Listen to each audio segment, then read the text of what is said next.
coming on a few moments early just to make sure everything's working. So yeah, just going to give people a moment to connect if you're around, if you're watching this live. If you're not watching it live, it's available on Facebook, of course, after the event. And what I've started to do with these Q&A sessions is to put them onto YouTube. So if you search my name, Sunday Q&A, you'll see a catalogue of these as they go week on week. The plan is to keep going with them. I hope that you're surviving the lockdown okay, and that you're managing to get out and about, or if you're at home isolating, that it's not driving you too crazy. You're keeping yourself busy, and hopefully I can alleviate some of the boredom or the time that you've got on your hands by giving you plenty of things to practice. So you've got no excuses for picking the guitar up and getting stuck in at the moment. That's the one thing, the one silver lining, as they say, about this whole incident is it's certainly given me some time to get stuck into some musical projects, which normally the hustle and bustle of everyday life can kind of get in the way of being able to just focus on one thing. Well, anyway, so on to this week. Thank you to everyone who sent questions in. It's completely cool as well, you know, of course, I don't expect everybody to send questions in. You know, if you just want to cherry pick the subjects and find things that work for you, that's great too. But it's really good for me if it helps me if I can focus these things on real world skills, real world subjects that you're particularly interested in, or maybe curious about, or puzzled about, or you've just got you interested in seeing what someone else's opinion is. You know, personally, I don't claim to be the font of all wisdom about all things by any stretch of the imagination. But with some of these ideas, when you live with them for a while, you develop opinions and you develop ideas that work for you. And it's really great. I found a really productive thing is to talk to other musicians and see what their take is on similar things, because they may have seen something in a different way. They find a new perspective on an old idea perhaps, or maybe a clearer way of seeing something than I've seen. So I think it's good if we all share ideas and we use the wisdom of everyone. So anyone that's ever kind of played and has been gracious enough to share their knowledge, I'm all ears, you know, because there's bound to be something that I've missed, you know, lots of things that I've missed. And every time I go back to a subject, I always find something that I missed. So on to today. A lot of the questions today revolve around chords. For one reason or another, the way the chips fell, it seemed like I had a lot of things based around chords. A lot of maybe not even so much questions as such. It could just be, you know, a direct topic. You know, what's your take on this or that? You know, and that's interesting just to discuss it in an open way, I guess. So the first one, I'm going to kind of combine two from John and Paul. Not the John and Paul, of course, but to do with there are two separate independent questions to do with chord melody, just like some thoughts on chord melody. And I specifically talking about like voice leading and drop tube and all that kind of fun, which kind of comes with the territory. Right. So first, before I even look at that, maybe it makes sense to clarify what some of the terminology means. So a drop 2 voicing is based around the fact that on guitar, voicings that are stacked up the same way you'd find them on a stave in a music lesson or what have you. Firstly, they're really difficult to play because the notes are generally based on intervals of thirds or lower, occasionally fourths and so on. And guitar, of course, being tuned in fourths predominantly, it means we're always reaching back on ourselves. And secondly, it generally means that the distance between the lowest note and the highest note is quite narrow. So if you were to play a 7 chord, you have 1, 3, 5, 7. Well, that's less than an octave between the lowest note and the highest note. So it makes sense to split the notes a little bit wider and spread them out. And there's all these various different orchestration techniques. Once again, you know, I certainly didn't invent this stuff, you know, and this stuff's been around for centuries. To try and make things sound bigger, make the harmony sound bigger, with less sources. So, you know, you're talking about maybe having 3 or 4 voices, but making it sound complete. So one's in the lower register, one's in the middle, one's a little bit higher, and one's a little bit higher again. But they're spread out. Now, on guitar, what happens is, if I take a real simple chord like an A6, right? So that's root, 3, 5. Now, if I play conventionally, the 6 would be this horrible. I can't even play it. That, you know, now, how's about that for a chord shape? What do you make of that? If you were to try and get to that in the middle of a, you know, different chord, one chord per beat or something, you know, no chance. And it's a beautiful chord, and you know, there are occasions in the high register where those type of chords can work. But drop 2 means we take this note second from the top, in which case it's the E, because we've got A, C sharp, E, F sharp. And we put that E an octave lower, and then we retain the A, C sharp, the other notes, you know, the A, C sharp, F sharp. So we have boom, but it's gone boom, boom, boom. So that note's been dropped down an octave. There's our A6. Much more playable, you think? So much more playable. Not only that, it's got more range if I miss out the A octave. So that's our distance from low to top, as opposed to previously where it was gone. So we've had an extra 4th in range there. Now the beauty of these things is we can then move them through all the various inversions, so where each note moves along one. So for example, the moment this is the 6th, that will become the root. At the moment this is the major 3rd, that becomes the 5th. That's the perfect 5th, that becomes the 6th. Yeah. And so on. So that's tonic, should I say? What am I talking about? That's the tonic becomes the major 3rd, the 5th becomes the 6th. So what we get is a stack of chords that move along in a sequence, but also a recognisable, predictable sequence where every note moves along to the next note, not just like with the cage chords, which are great, where you just grab a fistful of whatever's available to you. Now sometimes what happens with the cage system, which is where everything relates back to C, A, G, E and D, we end up with the same sound just from 2 angles. So meaning if I play like an E chord based on this shape here, based on the D form, and I move to the next cage shape and I play the C form, the treble voices are the same in both cases. The cage system, great as it is more about dividing the guitar neck into different physical areas. So you might have stuff that you do around that, you know, licks, runs, scales, arpeggios, patterns, whatever. And you've got stuff that you do around that, right? And so it's great, and it's not by any means redundant. It's, you know, and I use that and these drop 2 and drop 3 voicings and a whole bunch of other stuff besides. And you run them all concurrently. It's like only having one app on your phone or whatever. You've got hundreds, and you can switch between them. I must have 3 different metronome apps, and they all do something slightly better than all the others, but there isn't one that does everything, so you jump between them. So with these drop 2 voicings, here's A6, and we have in this particular voicing perfect 5th in the bass, 6th in the treble. Then the next one, everything moves along one. So we've got the tonic in the treble. And the next one we have the major 3rd in the treble. Then we have the perfect 5th. And then we have the 6th. So we've got a whole kind of like ladder of chords, if you like.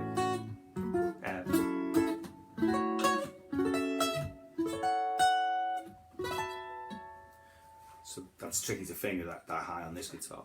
So what happens now is every note in that chord is moving along by 1. And that's super cool. And then we can do the same thing with minuses.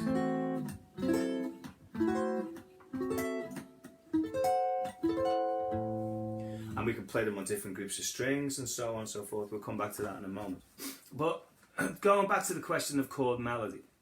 Okay, so what's great about these chord voicings is they move in sequence in a predictable way. So we know that we can govern them based upon the lowest note,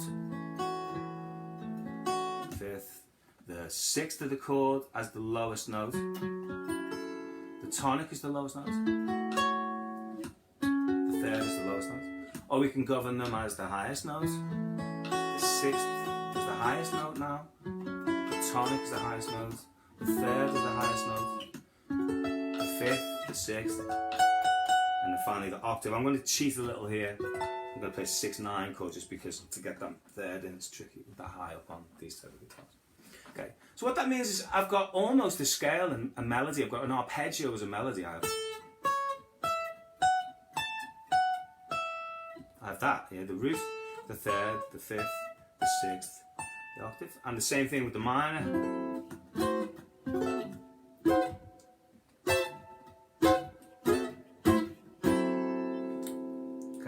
So that's that step, and you can do this with any type of chord. It doesn't matter what the chord is, particularly if it's a 4-note chord. We can get into maybe in another week what you do with things like 5-note chords, like which note might you miss out and so on. And that's the way you deal with them with 4-note voicings. We might omit a note from a voicing, and there's various different ways of doing that. I think we touched upon it a little bit with Lage Lund last week, where he played a major 9. He uses a major 9 voicing, but he only chooses 4 notes. He leaves the fifth out and then moves that around. And it produces some interesting intervallic shapes, you know, like you have to fingering conundrum, shall we say. So you have to think about them maybe a little bit more than these. These are usually quite playable. We'll have our moments, you know, as you'll see as we progress. Okay, so this is a little chord melody tip for you. Right, so what we can do, so what do we do about the holes? That's one question, and that's really what this first part is about. So I'm in the key of A and I have this available to me, you know, A major, or I have A minor, and I have got that available to me. So that's not quite a scale as yet, and it's not quite every available note if I wanted to play a melody. So you might find that I'm going to have some gaps here, right? So I'm going to have, of course, and then I might play a melody note.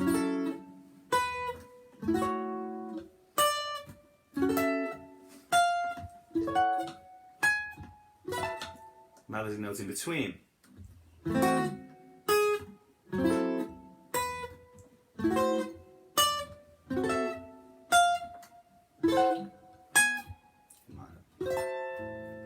Okay, so what might we play in between?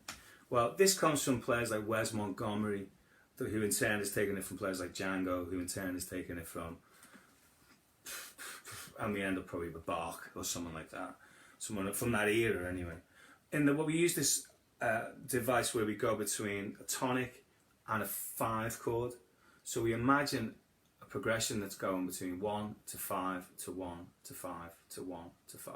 So in the key of A, we might imagine it's going A6, E7, A6, E7, A6, and so on, like this. Now the thing is, that means we've got to learn a new voicing, which is a different voicing for each inversion of E7. You think, oh, it's going to be tricky, you know? But we can use a little trick, a connection, which is this. Okay, here's E7. Here's an E7 arpeggio. Here's an E7 flat 9. And those 4 notes by themselves produce a diminished 7th sound. So here's an E7 with a flat 9. Oh, there's a diminished 7th, like an F diminished 7th. It's connected. Those two things are connected. The 7 flat 9 is a 5-note device, 4 of which creates a diminished 7th. So what we can do to connect these gaps up, we can use a diminished voicing. So we can go A6, E7 effectively, A6, E7, A6, E7, A6, E7, A6, and this cheap voicing I'm going to play. So now we've got more than a scale.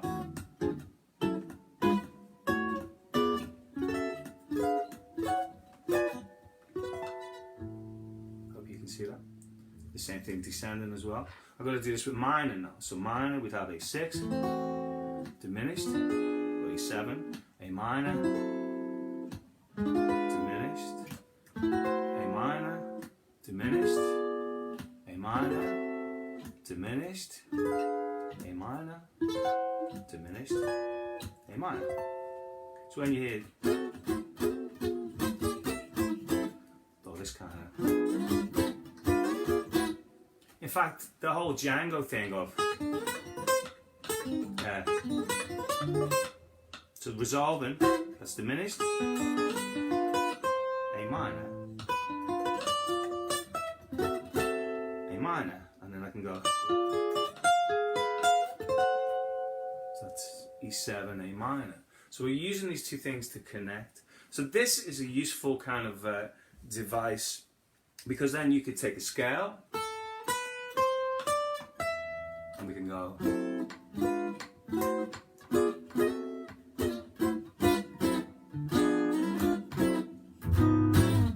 Okay. Now, what guys like Django would do is they do this kind of thing. Back to major again. But what he might play, Django might take this sound and go.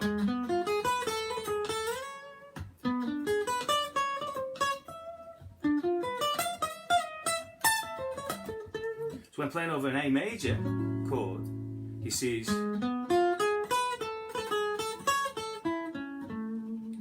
E7 to A major as a kind of an arpeggio option. I know we're maybe moving off into another topic there, but you can see that these things are connected. It's exactly what Yngwie Malmsteen's doing when he's connecting those arpeggios together on the top strings, you know.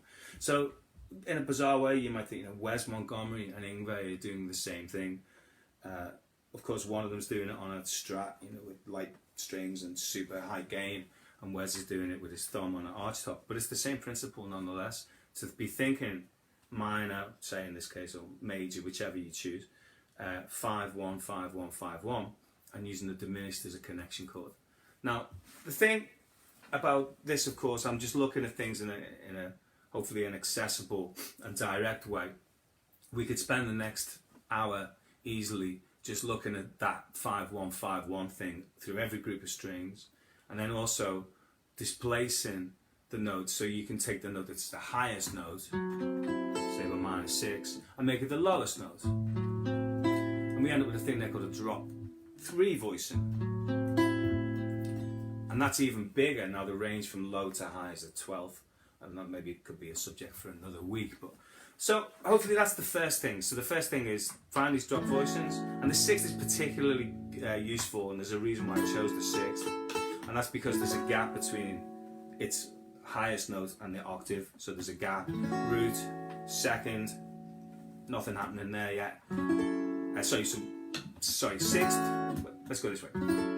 Root, second, nothing happening there, then the 3rd, then nothing happening on the 4th, then the 5th, where I can place my diminished chord in between, so I can go root.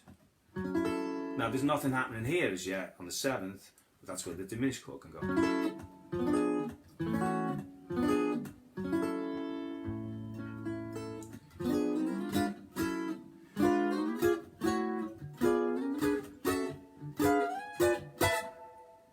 Major, minor.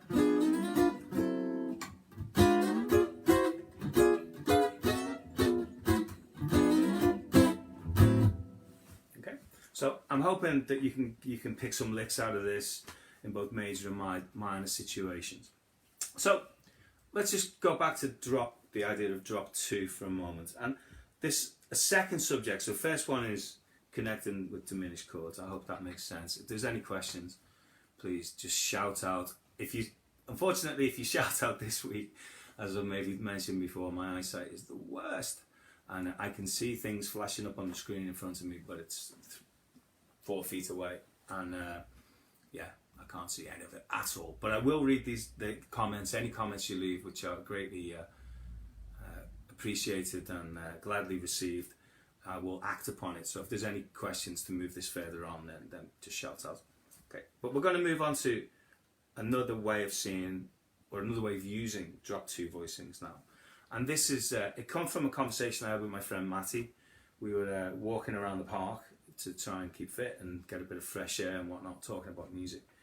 And the idea of using things that traditionally say one thing to say something else. So, for example, we're often taught, are we not, that major is happy and minor is sad, and so on.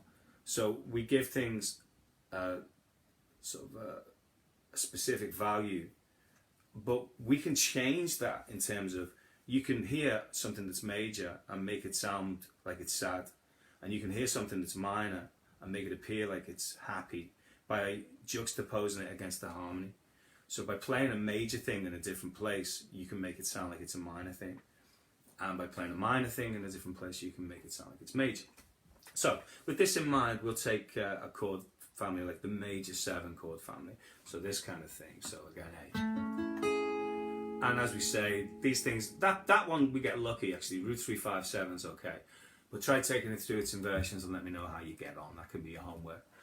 For me, depending upon which string group you're on, there's maybe a couple that are like usable and playable. But when we start playing them as drop 2 voicings, we end up with more interesting things like this. That's nice. Or with the root, or with the third, our favourite probably one, and then with the 7. So these are the 4 inversions. And these things are readily available, by the way. This would be like saying, have you got the fingerings for the pentatonic scale? They're everywhere, go looking for them. Or even work them out yourself. I personally didn't go looking for them anywhere. I just sat down with a map of the guitar fretboard and wrote them out. And that's how I memorised them, so you can play them on these 4 strings. So you play them really low, which is the same inversion. So let me play them for you. Here's the root position with the 6th string root. Here it is with the 5th string root, you probably know this one. And here it is with the 4th string root. And here's the 7th in the bass, if you like. The same one's here. It's also here. Different octave. Then we have with the 5th in the bass. Or here. If you like. It may not necessarily be in the bass though, because the bass player could be playing the tonic, you know. It's just the lowest note in our voice at any particular given time, and then here it's it. And so on. So these things can be found everywhere all over the guitar.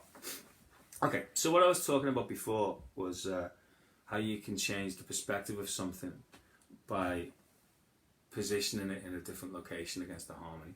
So if I look at this voicing, so this is the first voicing of this particular exercise, if you like. Okay, so this is a major 7 of A, and we have the 7th, and then we have the 3rd, and then the 5th, and the tonic is on the top. So we say, what is this? It's A. Okay, it's the root of A. But what else could it be? Well, let's just deal with the major 7 world for now, right? And we're not going to use any extensions like ninths or so, just major 7. Well, it can be the root of an A. But it could also be the 3rd of something. The A could be the 3rd. So what is A the 3rd of? It's the 3rd of an F.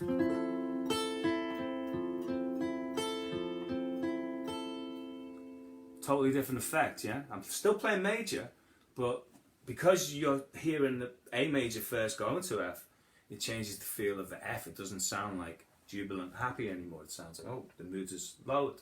Okay. So what else could it be? It could be the 5 of something. It could be the 5, and it could be the 5 of a D.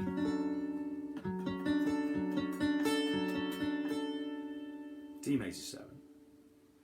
Or it could be root 3, 5, 7. What is A the 7 of? B flat. So I can reharmonize this A note.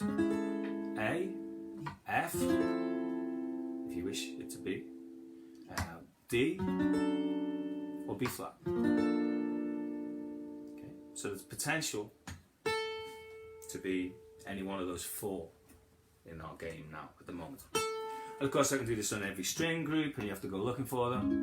There's A in relation to A. There's A in relation to F, A A in relation to D, and then A in relation to B flat. You're looking for them there. Then you find A in relation to A, bit deep one, bit deep bassy one, and that might work or it may not, depending upon the guitar you're playing, the musical situation you're in. What was the next one we said? A against F, didn't we?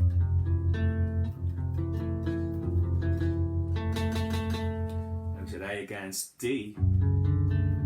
There's A against D. Well, these are all the same voicings. A against B flat. Check this one out. This is just knowing these drop 2 voicings everywhere all over the guitar. So that's pretty cool, yeah?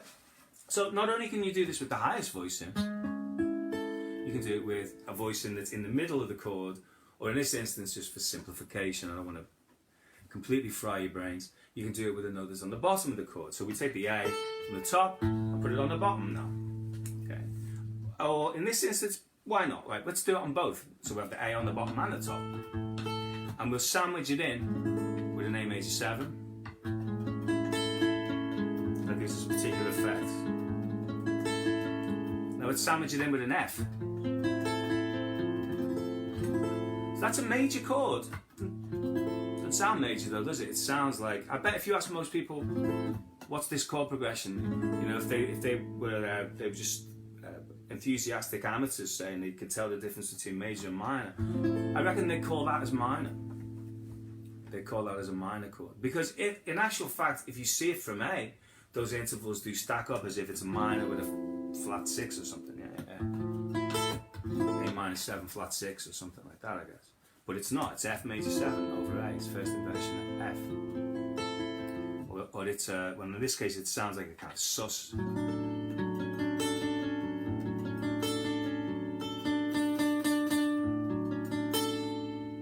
D major 7 with the A on either side, and what was the last one we said? F, B flat, wasn't it? Again, they're going to call that like it's a Phrygian sound or something like that. It's going to feel like it's Phrygian, because if you're playing a minor chord, you know, minor, G minor with the 9th in the bass, that kind of thing. But they're all major sounds. So we've got A major over A, F major over A, D major, what was the next one, wasn't it? And B flat major, 7 over A. Okay, so that's kind of like thing, example 2, thing 2, if you like, thing 2A, if you like. So thing 2B is to take this A idea, and this is a thing I got from well, 2 sources. Scott Henderson and Joe Pass both have got similar exercises to this, and they both extol the virtues of this exercise. The Scott Henderson one, maybe I think I saw first, it was like a 1/4 page, almost throwaway advert in Guitar Player magazine, I think. And what they would do, they'd use these adverts for Musicians Institute, and they'd throw a little tidbit of teaching in there to entice you. And he said this one thing, you know, and it was like, take a note on the E string or wherever it might be, and then harmonize it from every perspective. And it was probably 50 words. I'd love to see it now. If anyone knows this article and they've got a copy of it, this little advert, small thing, send it to me, please, because I'd love to see it again. And I'm hoping that I'm remembering it right. I'm not misquoting. I've not seen it for 20 odd years, 30 years probably. But anyway, it kept me going this for weeks, you know, because every time you do it, it can be different each time. So every time that you re-envisage this concept, you could come up with a different answer. So the point is, A, okay, what is that? Okay, well, in relation to A, it's the root. So what have you got that can go between A to A? And the answer is anything you want. I play an A major, a kind of major 9. But in principle, you could play any chord you want there. Joe Pass's version of this is he then plays a line that goes from the bottom note up to the highest note, but it's the same principle. So we'll go up, but you could go down. Okay. So then what we do, we go to B flat, and we consider the distance between those 2 points. So there's an A and a B flat, and we go, okay, that's a major 7. So what have you got between those 2 points? So I'm going to choose a major 9 with a major 7 on the top, although you could choose a diminished 7 if you wanted. Or you could could choose a minor major, whatever you got. This is how every time you do this you can come up with a different answer. Okay, then we go to B, you go, okay, what have we got? It's a flat 7, but maybe I'll play B11. So far I've got this kind of thing.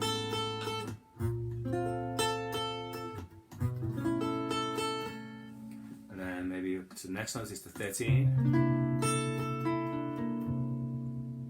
So in each instance it's sounding different because its relationship changes the value. So now it's the 6th, it's not the root anymore. Okay, and then we move up, we keep going, so we've got C and C sharp. So in this instance it's a raise 5. Or we could do like a first inversion A chord there, I guess. What, again, it's up to you. You know, whatever you find, you know, look and you shall find, as they say. So A, B flat major 7, but with the A, B flat, actually B11, forgive me, C13, or some, you know, major 6, 7, whatever you want. And then there's a raise 5, raise 9. Then we've got an easy one then because it's a 5, or a minor, whatever you want it to be. What am I doing wrong? So whatever you want it to be, minor, major, whatever. Okay. There, we got flat 5. So maybe they were 7 sharp 9 flat 5, or some kind of half diminished, or whatever you got, whatever you want. So we've got an 11 now. The next one's a major 3rd, F major.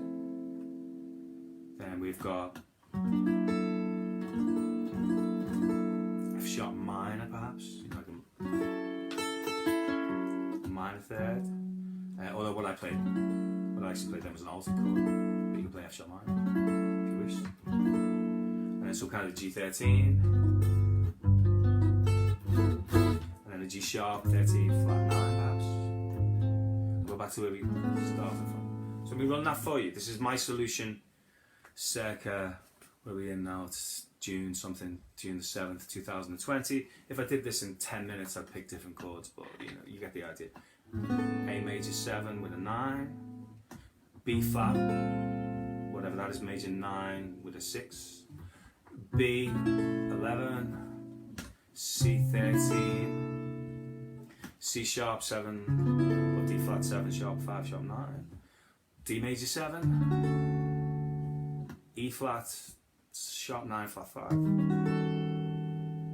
E minor 11, F major 9 or F major 7, F sharp altered, G13, G sharp 13 with a flat 9 on it, and we're back home. Okay. So that's an interesting exercise because what that tells us is that this note can be supported by any chord. So this is how you could take 3 blind mice and we can go and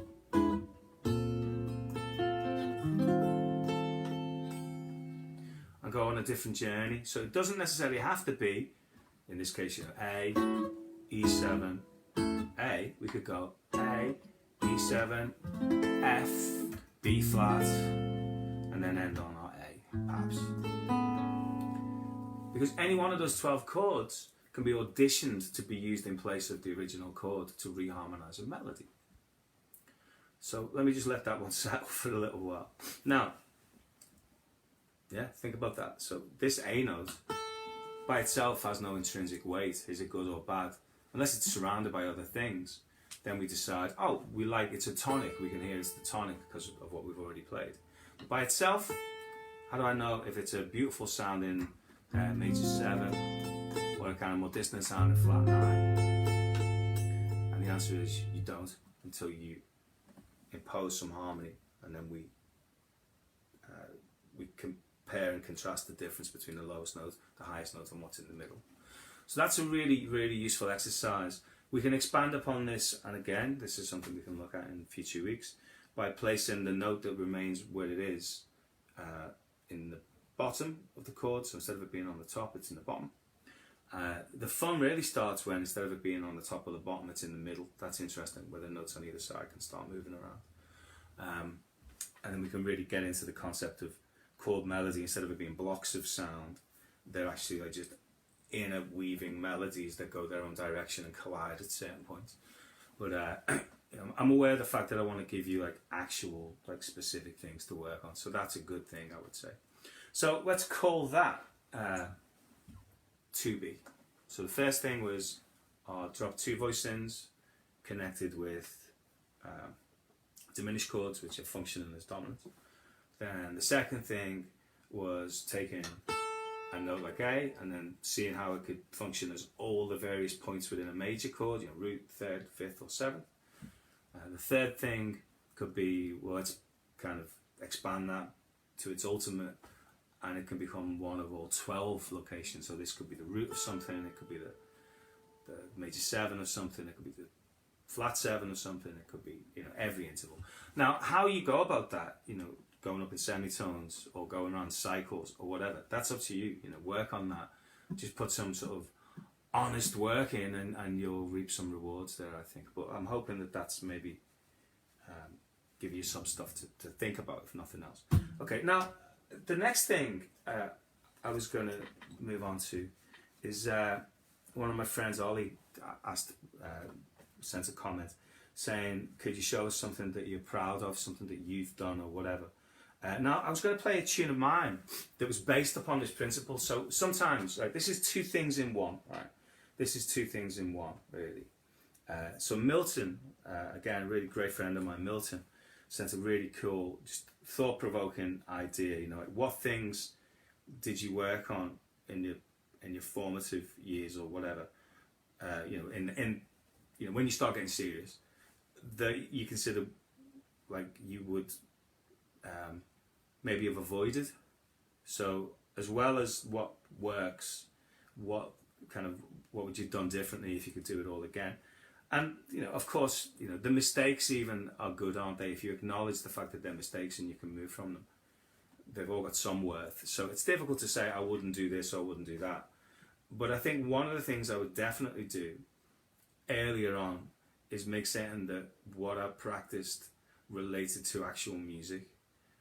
I think I got kind of into the shredder thing when I was young, which is amazing. It's great, you know, and I could regurgitate all the jokes off those Paul Gilbert videos. I can, you know, I even learned the ad-libs in between the exercises, you know.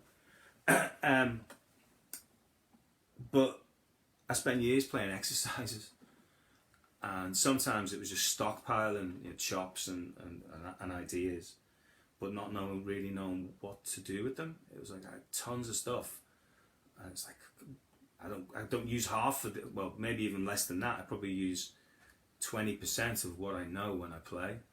That's what I thought, you know. Whereas now, I think I pretty much use 100% of what I know when I play. In fact, if I don't use something, then I get rid of it. If it doesn't get used, I either work on it more, you know, until it becomes something that's useful when I play, or I ask myself, is there other things that I could do that are more efficient and are more applicable to the music that I make? And I'm sure, you know, it was all great stuff because you develop facility and coordination and whatnot. But I think I got good at practicing and not good at playing, rather than they're 2 different things. You can become like efficient at practicing with an elaborate routine. And then some players just seem to play a lot and then they get great at playing, but if you said to them, play that scale in every position or whatever, they might not be able to do it. So, you know, obviously the ultimate musician has got both things in check, both things are in balance, aren't they? So that would be the main thing for me, if I could go back, would be to start applying these things much quicker into real music. So I took this concept of any note could be anything and applied it to a really simple melody.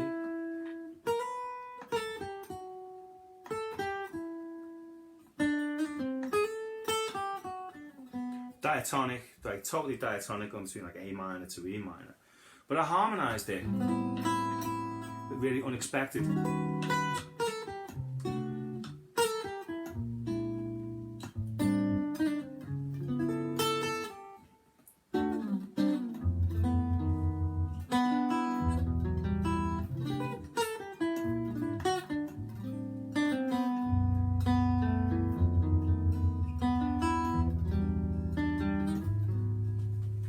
So unexpected events, so thinking, okay, in this case an E, that could be A minor, and that sets the tonality. Then the next note is a B note, and I thought, okay, well I'm going to make that the raised 5 of an E flat 7, raised 9, raised 5 chord, rather than like something that you might expect to find in the tonality of A minor or E minor, and on it goes. So my point being, anyway, is that I could have just ended by learning that Scott Henderson thing and going, great, I can play Scott Henderson's exercise, but so what? You know, how does that help when people come to see you on a gig or they listen to your music? If you can't hear it in the music, then it's kind of a waste of time for me, I think. So what I did then is I took that exercise, or at least the idea of it, you know, and it stayed in there. I thought, okay, let's use that concept and try and come up with a piece of music that's based kind of around it. And that carries on throughout pretty much everything that I do anyway. I'm sure, you know, anyone who you know, I'm sure this is not news to most of you guys out there, you know, but there are players that practice and practice and practice and then go and play and you don't feel like they're getting any better. And some of it is because they're not learning how to apply the stuff that they've actually got in a musical situation. And it just lives in the sort of, you know, in the drawer of things that you might use at some point, you know, and you'll keep hold of them just because you don't want to let them go, rather than just being the actual toolbox of what you use on a day-to-day basis. So there is that argument of you know, the more direct you can be with the things that you actually use, sometimes is advantageous, you know. So you could say to be creative, to have less options is actually better than having more options, but maybe that's another topic, you know. Of course we want our cake and eat it, don't we? We want as many options as we can possibly have, but then we want to be decisive. And for me, sometimes it's composition. If I'm trying to get a new idea into my playing, I did it recently with those Kreisberg cross-rhythmic things, 5s or whatnot. You know, he's talking about going da ga ga ga da ga da ga da ga ga ga. I'm getting used to hearing what that sounds like, a group of 5 against 4. So I just put it into a head. You know, stuck it into the head of a tune. You know, the intro of a song that I've just written goes and it's based on that group of 5. You know? So now, if I hear anyone playing a group of 5, I know they're doing it and I can hear it. You know, because I've done it myself and I recognise what it sounds like. You know, as opposed to it just being, oh, there's a thing John Kreisberg does, but I don't do it. I'm aware of the fact he does it. You know, if it's cool enough, you want to do it yourself, put it in a tune. So anyway, I'm going to play it for you. I'll play the tune for you. So. Please excuse the immodesty of playing my own tunes, but I was asked, it was a question, so there you go, you're getting it anyway. So.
Phew, nerve-wracking. Wow, that was tough.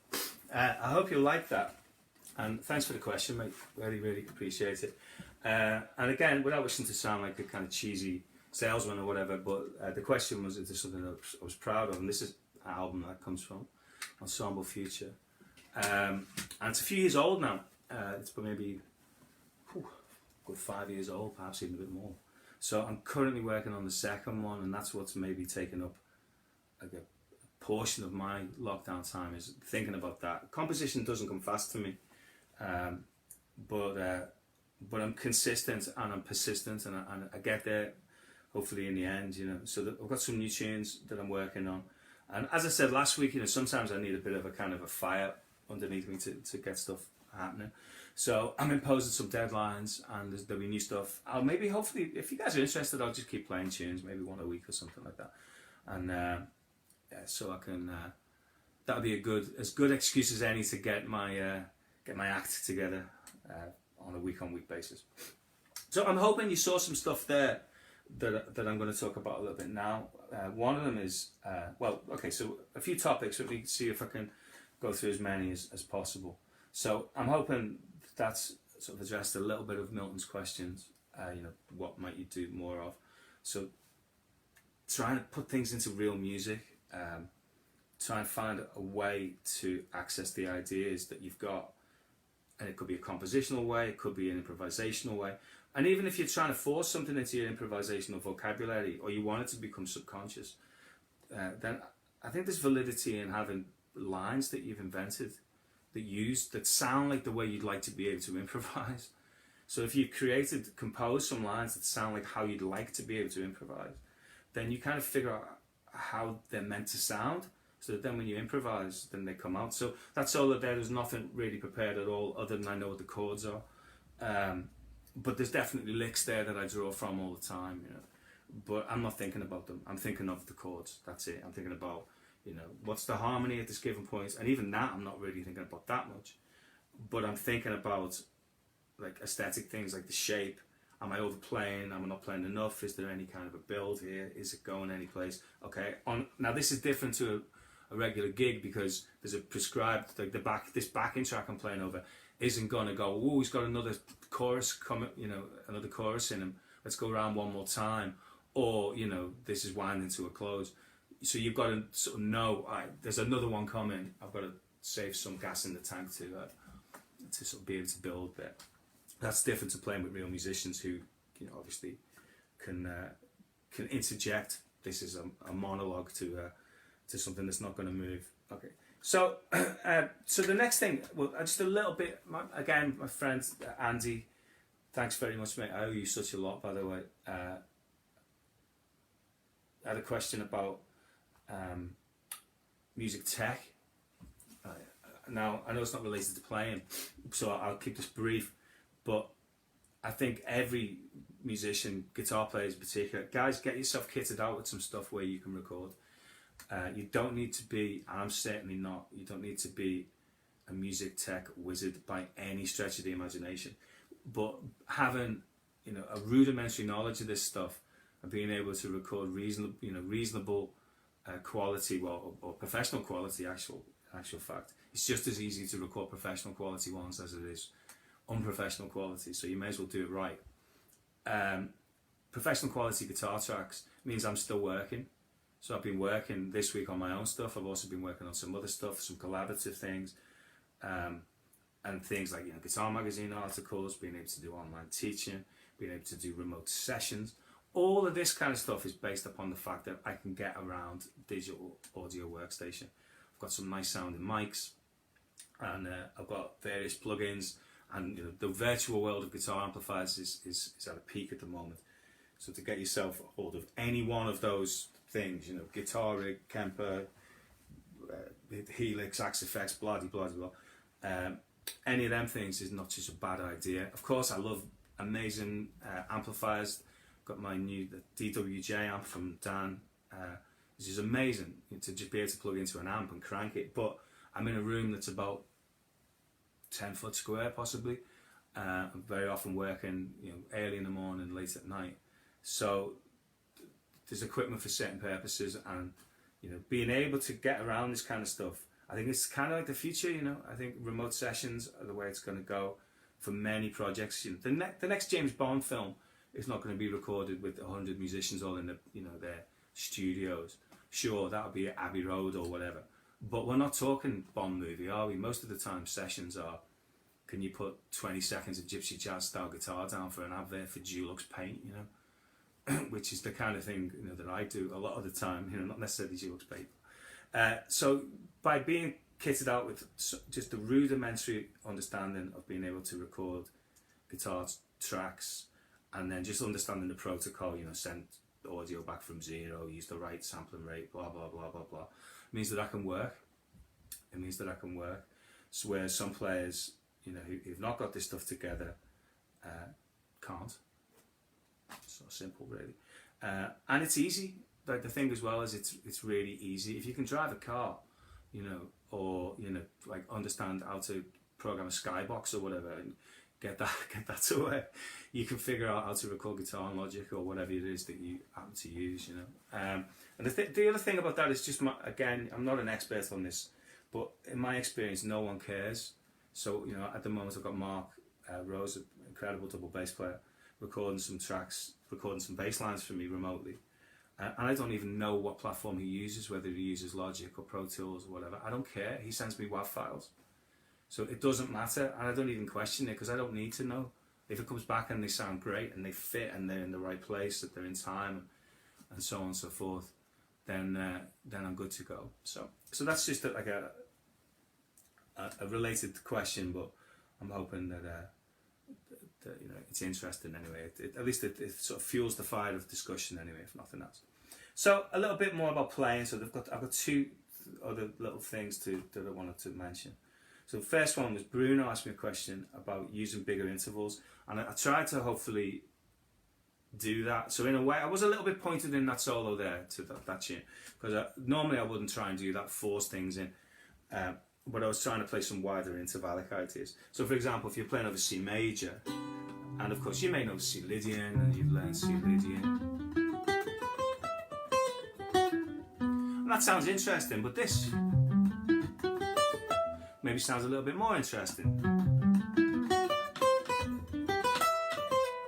which is in that case kind of like stacks of bigger jumps, like some fifths in there and so on. So that's the kind of thing that we're talking about. Now, okay, let's divide this into two. Okay, I'm okay for time. So the two things, one of them is like prescribed intervals, like that you've got a definite pattern in your mind, thirds, fifths, seconds, sevenths, whatever it might be. That's one way of doing this. Of course, there's loads of ways of doing this. And the second way is to not think so much in terms of like the specific interval, to think about like distance travelled on the guitar, like jumping from the first string to the fourth string, or going from the fifth string to the third, or what have you.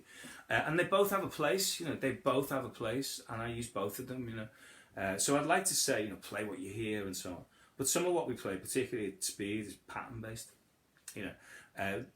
Not everything, but some of it is, and some of it isn't. But then what happens is you learn to be able to hear patterns at speed. So it's like you've got to punch it into the computer before it comes out, if you know what I mean. The information needs to go in before it comes out. And my ear certainly works like that. There's certain intervallic patterns, I can't just hear them until I've played them or heard someone else play them a bunch of times. And when you can do that, then you begin to imagine it, and you kind of play guitar in your sleep and all this, and you can hear what sevenths sound like. I certainly couldn't do that until I'd played them a few thousand times. So let's look at the two. What I've done, I've set up a little backing track now. If you excuse me for a second, I'm just going to get a little power lead, because in true total Apple product style, you end up having to be like a kind of a vampire for power. I find the first thing I do when I go in a new room anyway is I size up where the plug sockets are, which is terrible. But yeah, that's what happens. You go backstage at the gig. It's not like where's the hospitality, like where's the plug sockets. Alright, okay, so I've set up this. By the way, excuse me if I'm talking about high tech and I'm playing with some of the like most primitive sort of audio here. I'm using just an iPad to play, I think, an app called Loopy, and I put in D minor. So this is like super low tech. Likewise, I'm sure that wasn't the most balanced sound, but hopefully you get the spirit of the performance. Anyway. So here's a D minor 7. So everything I'm going to play in the next sort of few minutes is going to be based on C major scale, yeah, which is D Dorian, of course, seen from the perspective of D.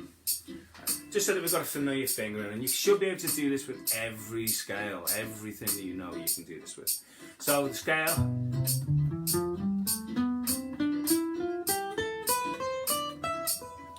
And that's a great sound. And in fact, the kind of the bebop way is to actually bridge the gaps.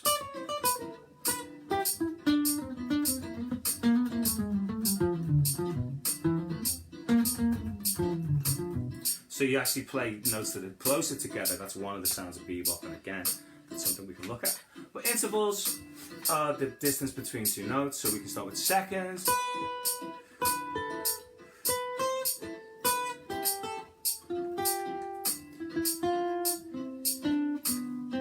Now, of course, you have the problem there that to play two notes together, you have to go between two strings, so we have to move out of position. So everything else will be in position, right? Thirds. And a million players talk about these kind of things.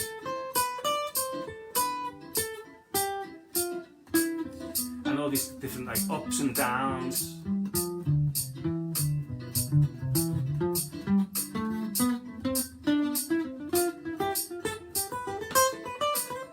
So that was kind of 3 different patterns there. One was to go up 1/3, down 1, up, down, and so on. then the last pattern was to make a 3-note figure to go like low, high, low, and then move that through the scale. So even if I just deal with those 3 patterns, all going in the same direction, alternating directions, and a 3-note pattern.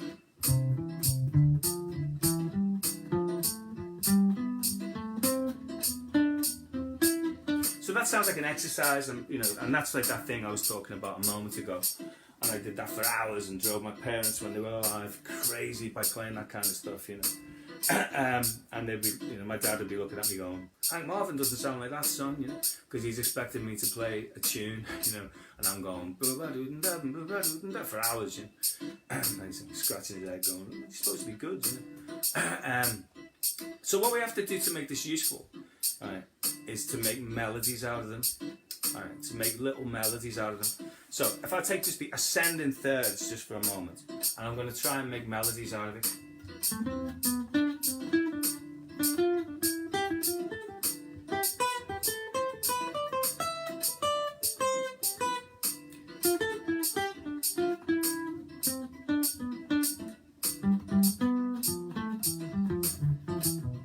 Okay, I'll do that with fourths.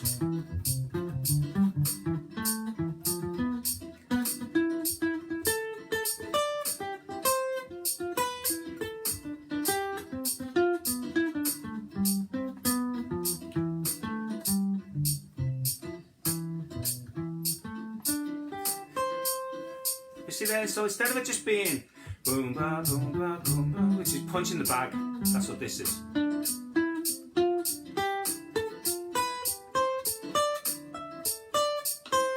Mindless.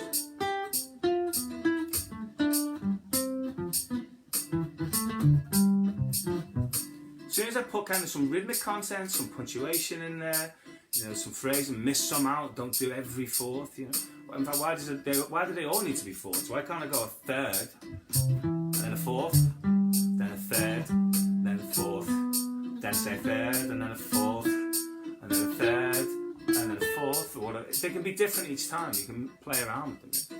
And then fifths.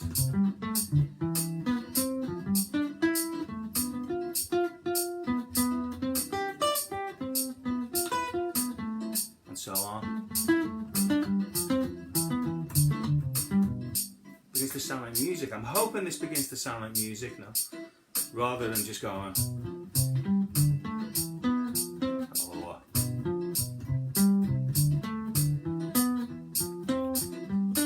A little bit of that, like.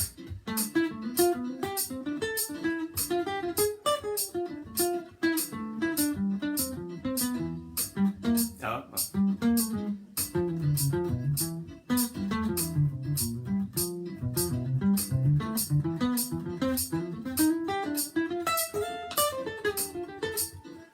Hopefully it begins to sound like music, and sixes.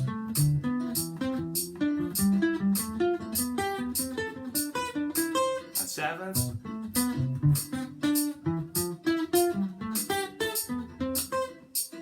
Yeah. So sevens, what happens as the intervals start getting bigger, they become like inversions of smaller intervals. So by that what I mean, if you play in thirds, that's the same as playing in sixths, downwards. So root 3 5, 5, root 3 5, that's root 3 5, there's sixths. So we get inversions, that's where all this, or where all that comes from. Like sevenths, if I go, say I play, like do that kind of thing, and I go in sevenths, that's a seventh away. There's 3 sevenths, so that's going C, D, C, B, and then seventh away takes me to A. That's like just going the opposite way, if that makes sense. So one descends, the other one ascends. But so that's, I'm hoping that playing around with these intervallic ideas, that's one way. Then that's the sort of the scholastic way. Every school in the world at some point is going to have students going, music school. threes or fourths, you know, and you kind of go, oh, when am I ever going to use that? And it's only when you kind of put your boom, bat, and boom, bat, and boom, gat, and gat, and gat, and you begin to hear this as a rhythmic thing, you give it some contour, it begins to sound like music. Okay, now the second one route is, again, I'll keep this in C major, is to just think C major, D Dorian in this instance. Is to think less like in terms of a specific interval. And this is more like the way I actually play. Like when I play with intervals, I mix them up all over the show. But okay, so I'm going to give myself like a little task here. So maybe I'm going to use the first string,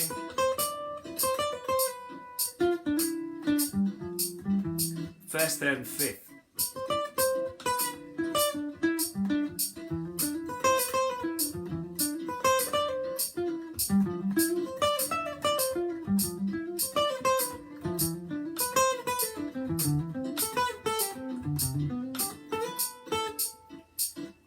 So I'm not thinking of a specific numeric value there, I'm thinking of a physical distance. So there, that was the first string, third string, fifth string,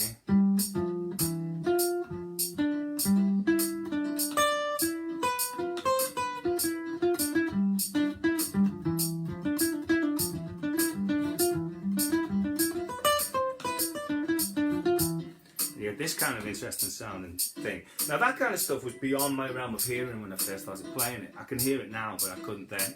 Right. Now, of course, you can go from 2 notes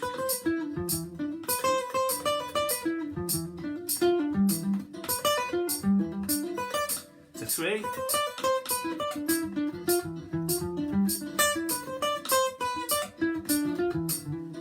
Any other kind of permutation of that you can see fit. Of course, you know, you can take a pattern and move it along the length of the strings.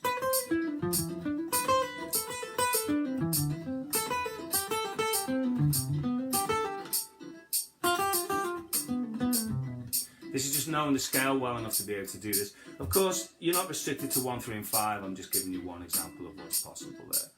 Okay, so let me just knock this on the head. Okay, so this is what we're talking about here is, I guess you would say, the first one is you've got like a specific kind of intervallic thing that you've heard, like 6 or octaves or whatever it might be. That's a tricky one, by the way, octaves. So to do that octave with the same finger, you have to switch fingers midstream. So that in this case, this octave is 1 and 3, then 2 and 4, then 4 and 1, then 1 and 3, and 2 and 4, then 2 and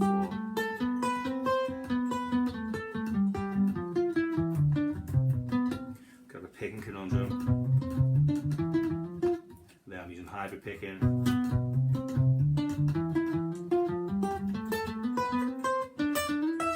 That's a cool one. And that's a different thing to like this idea of, in this case, 3 notes per string, string 1, string 3, string 5.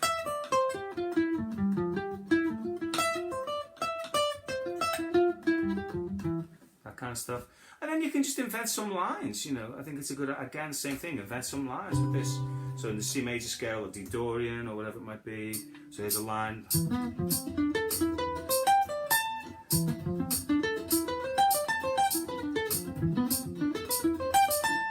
It's a line that I invented based upon Joe DiOrio's playing. It's 2 consecutive fifths. I can go up 1, down 1 if you like, whatever pattern you like. And 2 consecutive fifths a tone away. And 2 consecutive fifths a tone away.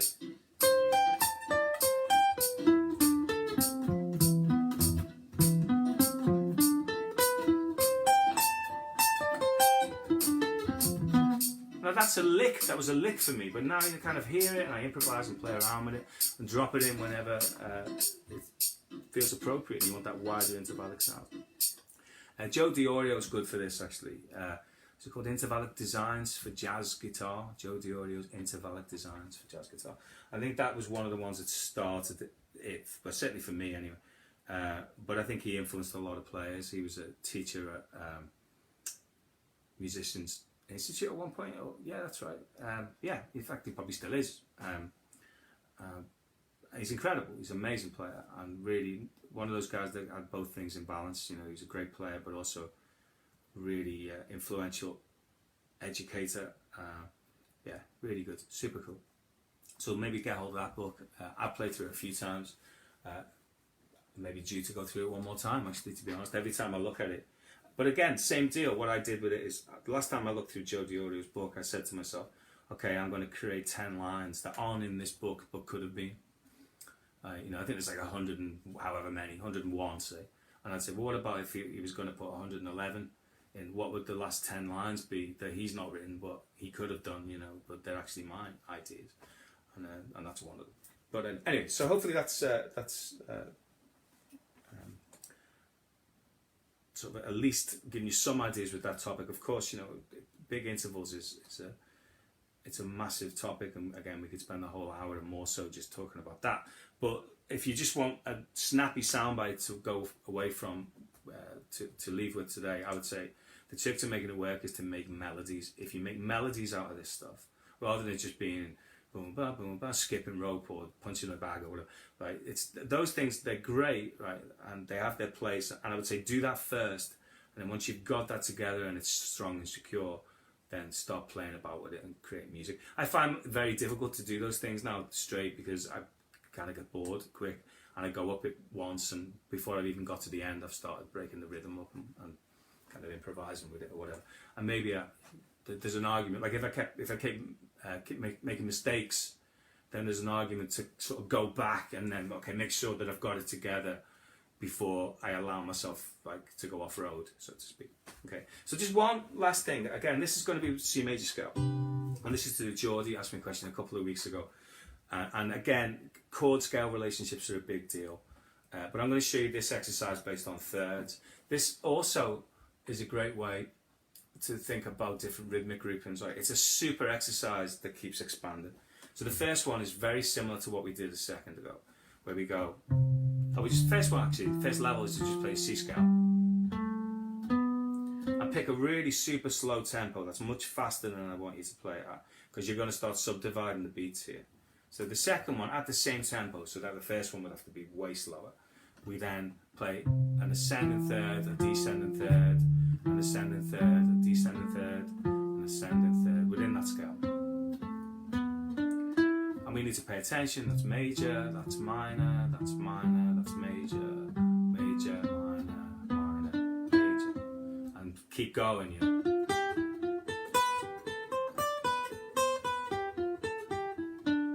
And that's going to be 1 and 2 and 3 and 4 and 2 and... Okay, and then you get that comfortable. Then we do threes and we play them in triplets. You go triple, and the idea will be this is all at the same metronome speed. This is the triads. C, D minor, E minor, F, G, A minor, so on. And then it goes. Then we play another third. We add another third. This is like one of those weightlifting things. You know, can you go? You've got like a heavy box. Great. Can you carry another one? Okay, put that on top. You've now got 2. Can you carry 2 blocks? Great, you can do that. Let's add a third. You've got 3 blocks. Let's add a fourth now. And this would be semiquavers. Click. So on and so forth. And that's the 7th arpeggio. C major 7, D minor 7, E minor, F major 7, G7. They all live in this scale. But I do this with every scale: harmonic minor, melodic minor, diminished, you know, whatever. It doesn't matter what it is. Harmonic major, you know, whatever. I mean, these are things we can look at. Okay, then we go to 5s.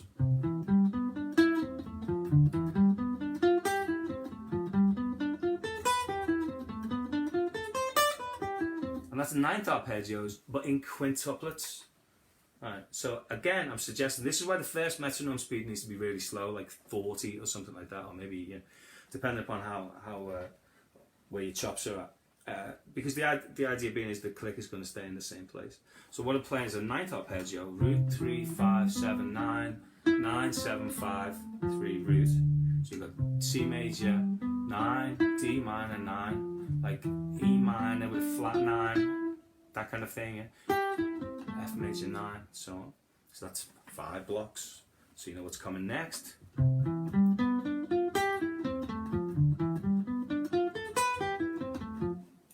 sixes, yeah, and that will be sextuplets. Again, try and keep this all at the same tempo. And so not only is it teaching us to kind of see the chords in greater expanding ways, it's also teaching us about subdivisions as well. And then we could do septuplets.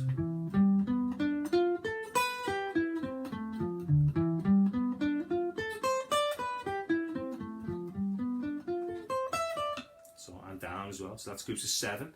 And that's like all the notes of the scale. By the time you get to 7, you played all the possible notes. You've gone root 3, 5, 7, 9, 11, 13. Yeah, 1, 2, 3, 4, 5, 6, 7. That's like going 1, 3, 5, 7, 9. Well, that's the 2 to fill the gap. 4, that's the 11, that's the 4. 13, that's the 6. That's 1, 2, 3, 4, 5, 6, 7. That's a scale spread over 2 octaves. And why not? You know, you could go 1 E and 2 E and, you know, or whichever way.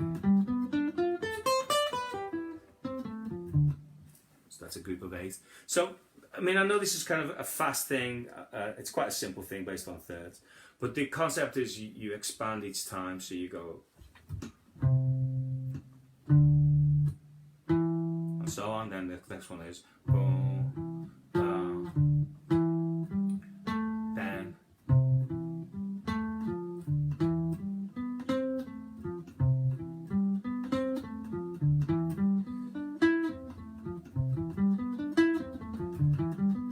and so on it goes. So I'm going from 1, 2, 3, 4, 5, 6, 7, 8. And then, okay, that's cool, you got that together. Harmonic minor, melodic minor next. So it's tough, it's a lot of work. Now, I think at first when you're playing through these things, it's really useful to sort of, to make certain, to keep it at a slow tempo where you can, you're not just running a finger pattern, where you can say the name of the chord. So as you're playing the F major, you can say F major 7. As you're playing the G7, you can say G7. There comes a point when it becomes a pattern, like if you're using them to improvise against a static harmony situation, then you'll just play patterns probably. But where this becomes really interesting is you get used to seeing little arpeggios. When you want to play over fast moving changes, being able to see little arpeggios is really, really, really useful. Maybe more about that next time. Okay, so time has beaten us once again. Thank you very much for everyone who's joined me today. I really appreciate it. It's loads of fun. I found myself thinking about these sessions days in advance. I'm really looking forward to them, and it's good. I got a little bit nervous before as well playing. Wow. Well, yeah, they're really good. They're good for me as well. They're really, really good for me because sometimes to actually try and think of a succinct response to what could potentially be a vast question is tricky, and it means you have to focus. And as my last point, that's very often what practice is all about. Practice is about trying to think of a very specific response to what is in essence a vast question. You want to get better at playing the guitar. Okay, so does everybody. Right? The players that do get better at playing the guitar are usually good at answering that question. What do I need to work on in the moment, in the here and now, right now, this minute? What then I'm going to focus in on, where I'm going to make small but significant improvements in that particular area, rather than getting engulfed in the vastness of it, which is what I think happens with everybody, and it's fearful. And then I think Kenny Werner in the book, which one's his? Effortless Mastery is Kenny Werner's one, isn't it? That's Musical Excellence is someone else's. Yeah, that's Aaron Williamson, I think. That's a collection of essays, very good. But Kenny Werner talks about fear-based practice, and we've all done a bit of it, and it's not fun. Far better to just make significant, small but cumulative advances over a period of time, and you keep coming back to it, and then hopefully it's something that's sustainable, and you won't have a nervous breakdown in the process, or hate music, or stop listening to music, or all of those horrible things that happen when you're not getting the results that you want. And all you need to do to change it is often refocus your goals, right? So that the goals are very specific, and if they're very specific and you achieve them, then you get a kind of a high from it. You get a positive feeling, like a virtuous circle. I think he talks about, rather than a vicious circle, which is the opposite way. which is where frustration gets the better of you, where you don't see that you're progressing, you know, and sometimes it happens to us all, and we can go through periods, you know, where sometimes we're doing it better than others. But anyway, on to next week. Once again, please drop me a line, either just leave them in the comments kind of down there, or email me, john@johnwheatcroftguitar.com. Either of those two places, I'll get to them. I'll try my damnedest to fit as much in as possible. There's a lot of questions and they're big topics, but we're not going anywhere soon, so I'm hoping that I can get around to everything. So take care of yourself, and I will see you anon. See you next week.